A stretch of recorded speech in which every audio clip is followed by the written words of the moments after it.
ជំរាបសួរបងប្អូនទាំងអស់គ្នាថ្ងៃនេះខ្ញុំបង្ហាញអំពីរបៀបដែលយើងធ្វើរូបបែបនេះទៅកាន់រូបបែបនេះជាមួយនឹង AI Banana វាផ្ដល់ភាពងាយស្រួលខ្លាំងមែនទែនទៅដល់អ្នកទាំងអស់គ្នាដើម្បីចង់បដូរពីរូបថតមួយទៅកាន់រូបថតមួយទៀតដែលយើងចង់បដូរអ្វីទៅតាមតែចំណង់ចំណូលចិត្តរបស់យើងអញ្ចឹងណាអញ្ចឹងកុំឲ្យខាតពេលវេលាយូរបងប្អូនទាំងអស់គ្នាសូមបីពាក្យថា Banana AI ឬក៏ Gemini បងប្អូនចូលទៅកាន់ Gemini ទៅហើយយកពាក្យថា Banana Create Image នេះដូចមានរូបសញ្ញាចេកហ្នឹងហើយបងប្អូនយកវាហើយបន្ទាប់មកយើងយកសញ្ញាបូកខាងឆ្វេងដៃហ្នឹងហើយយើងយករូបថតមួយណាដែលយើងចង់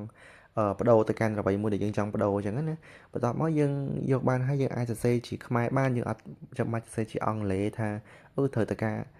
តែសរសេរអង់គ្លេសដើម្បីឲ្យ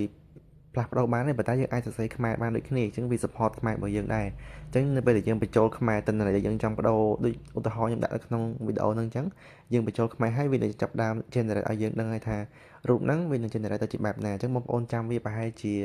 30 second ឬមួយក៏7 នាទីអញ្ចឹងវានឹង generate ឲ្យយើងបានជារូបភាពបែបនេះអញ្ចឹងវាអាចទទួលយកបានដែរតែបងប្អូនអាចយកទៅកំសាន្តឬមួយក៏ធ្វើអ្វីបានតាមដែលបងប្អូនចង់បានអញ្ចឹងណាហើយយើងអាច save បានអញ្ចឹងទៅអញ្ចឹងវីដេអូហ្នឹងខ្ញុំមានតែប៉ុណ្្នឹងទេបាទសូមអរគុណ